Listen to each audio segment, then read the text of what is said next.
жилийн өмнөөс Арслан намын зүгээс ер сонирхолтой учраас маргааш урьж хойшлууллаа. Таны хувьд энэ хуулийн төсөл дээр ямар байр суурьтай байгаа вэ?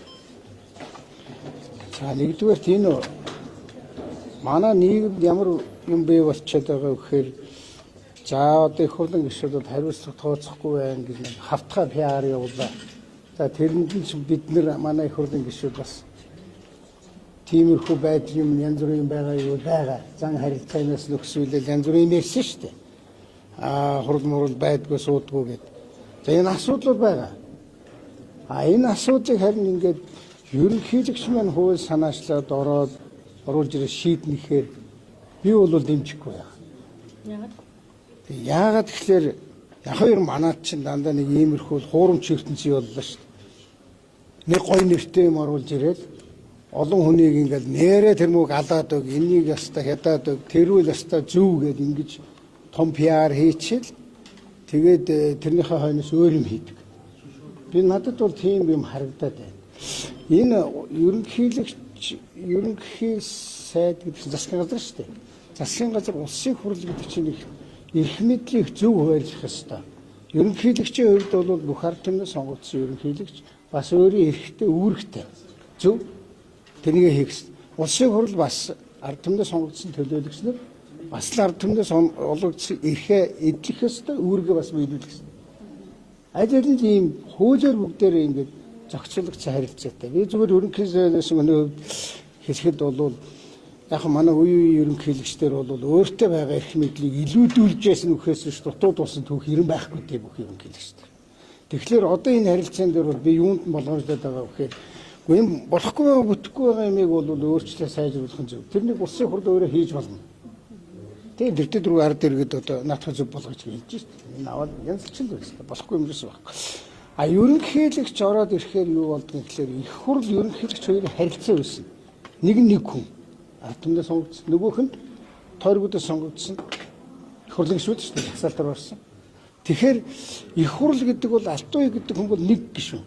Гэтэл их хурл гэдэг бол өөрөө бүгдлээр институт байхгүй юу? Тэгэхээр энэ институцийг одоо таалагдахгүй бол хэмжихэд хэцүү нэгжээр би бас тэрийг хэлээд байгаа. Ёс зүй гэж нэг хэмжихэд хэцүү юмар одоо шийдвэр гаргаад татаад байна гэдэг бол их л том цоорхоо үүс. Яг нэг төгжсөн нийгэмд, тогтцсон нийгэмд бол болно л да. Бүгдийг хэмжиж болно. За одоо яг юугаараа хэмжиж байгаа. За хичнээн одоо бас хэцүү тэр чинь ёс зүйг байна чи одоо их муухай хараад үг хэлсэн байна. Эсвэл одоо ингэ нудраг зөвлөсөн байна. Тэгснэ 4 жил улсын хурал суугаад ганц шүүг анхихгүйгээр эрчин бол 100%. Онц сурлагтай. Гэхдээ ямар ч үг гэлдэггүй. Тэгээ одоо энийг алийг одоо ёс зүйтэй гэж үзье.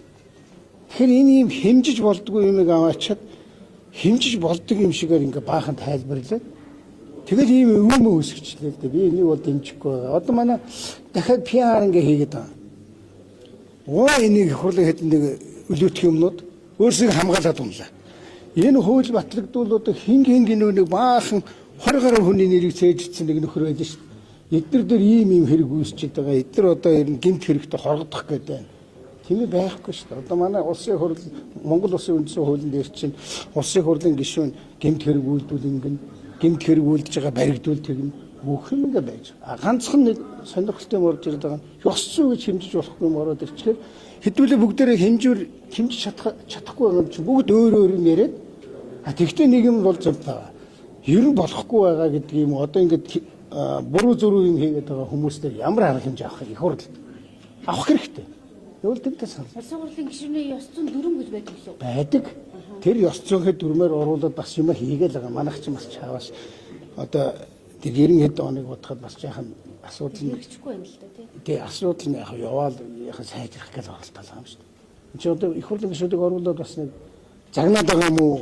Шийтгэхэд байгаа юм уу? Цалин хасаад байгаа юм уу? Жижиг тиймнүүд байж байгаа. Сайжруулж явуулж байна. Гэхдээ тэгэхээр алаад өг гэх тэгэхээр л тэгээд нөө PR болдог байхгүй. Тэгэхээр би бол юунаас боломжтой байгаа гэхээр их хурлын гишүүдийг ингэж татаад байдаг гэдэг чинь ер нь тэгээд манайх шиг одоо ингэ тогтоогүй энэ тогтолцоон дээр бол маш их амар юм бол. Хэн нь илүү ихтэй гэж үздэг байхгүй. Би одоо ерөнхий сайд байсан хүн нэг нөгөө та нартай юм хэлчихэд Миний үеийн ерөнхийлөгч гэсэн өөрийнхөө их мэдлийг илүү болгоод гэхдээ хуулийн дээр бичээгүй. А зүгээр амьдрал дээр чи үгэнд орохгүй бол шоронд ороорой гэх. Одоо энэ чи тэгээд хуулийн дээр юм байхгүй шүү дээ. Аж ахуй нэгжийг хариуцаад өгөж хуулийн дээр ерөнхийлөгчд эрх үүрэг байх уу? Байхгүй. Байхгүй шүү дээ. Чи одоо эрдэнтийг хариуцаарай гэдэг тийм одоо ерөөс мөнгөтэй газрыг хариуцаарай гэдэг тийм байхгүй шүү дээ. Тэгэхээр амьдрал дээр иймэрхүү юмнууд маш их явдаг юм аа. Тийм учраас би одоо бас нэг зовлон дундуур яваад үзсэн учраас хэрэггүй дээ. Би одоо баг ерөнхийлөгч оронд байсан бол энэ хуулийг татал авчмаар. Одоо яах юм бэ? Хэдүүлээ ийм юмар ингээл хэрэлдээд яадаг юм. Хүсэмжлэл бас байгаад байна л да нөгөө талаа. Эргүүлэн татагдсан. Тэгээд нэгч байхгүй шүү дээ. наад чи хүнүүг байхгүй. Яг хард түмний хүсэмжлэл байна. Эдгээр одоо их дураараа загнаад байна. Ингээд байна. Тэгэд их хурлын гишүүч бас тэнэг биш шүү дээ. Ийм юм байна. Энэ дээр хуулийн янзлээ эсвэл ёс зүйн дүрмээ сайжруулъя. Нээлттэй шүү дээ. Энэ нэг тийм асуудал болгоод байх юм шиг. Харин энэ ялцарчаад байгаа нийгмийн өөрчлөлт тухай ярихгүй юм. Их хурлын хэдэн гишүүний асуудлууд ингээд шийдэгдэж болно. Ялцарчаад байгаа юм чи яаж өөрчлөх вэ? Одоо тэр 110 сая гаруй долларыг ч гэсэн хуваад авцсан. Энэ тухай ярьж байгаа юм байхгүй. Тэгэхээр бид нар бол энэ та нар хэвлийнхэн баг мэддэг байх. Нэг асуудлыг нийгмээр цохиж унаад. Тэгэл бид нар чинь өнөөдөр нэг юм ярьж ирсэн. Маргааш нэг нөхөр гарч нэг нөгөөтгөө мартчихдаг. Би бол нэг тиймэрхүү юм яваад байгаа болов гэж сувлан үдсэн маягийн хүн учраас хэлээ шүү. Энэ буруутай тогтоогдсон их хурлын гишүүн өнөөдөр шугам сууж штэ Зөвбаатар гишүүн. Та энэ тухайд яг юу хэлэх вэ? Тэр чинь их хурлын одоо тэр чинь бол их хурлын гишүүдийн буруу биш байхгүй. Наадах чинь бол дахиад зөрчилтэй болчиход байгаа байхгүй. Хуулийн үзэсгэлэр ийм зөрчил ярьж байлаа. Би бол бас хууль тайлбарладаг хүн биш шүү дээ.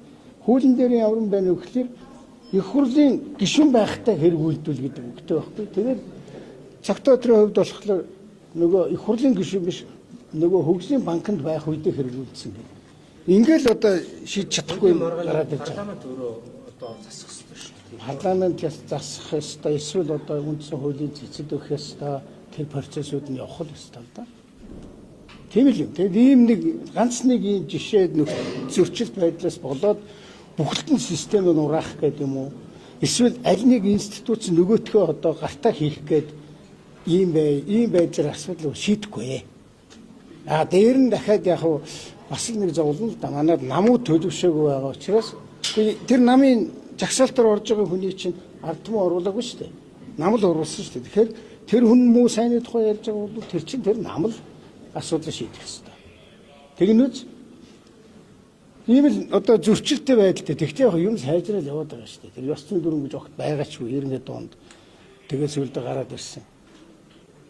За нэг ийм л нөхцөл дунд байгаа. Тэгээд та нар минь бас одоо нөгөө янз бүрийн хүмүүсийн пиартай нийлээд энийг мандныг энэ их хурлаас айлуулчвал бид нар цэнгэлийн манлайг болж болох юм шиг. Эсвэл энийг хэдэн амтныг айлуулчвал яг л манай цэцлэн хөгжих юм шиг бас тэгж ойлгож болохгүй. Харин авилгач чуулгаач тэр 100 сая доллар тэрнээс илүү маш олон мөнгөнүүд төгрөгөд ярьж байгаа.